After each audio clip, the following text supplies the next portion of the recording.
आप सबके हरिचंद माता के ना जाए। आप सबके राधे राधे प्रणाम।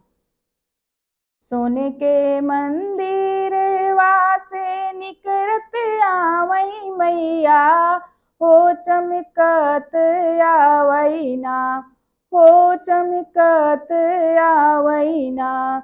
उनके सिर कई चुनरिया, हो चमकत आवई ना। उनके सिर कई चुनरिया, हो चमकत आवई ना।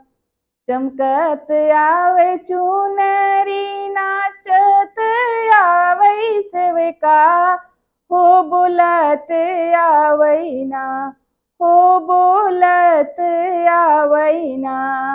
हरि छठ मैया का जय करवा, हो बोलत आवई ना।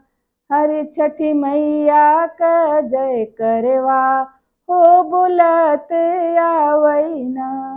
धन्यवाद।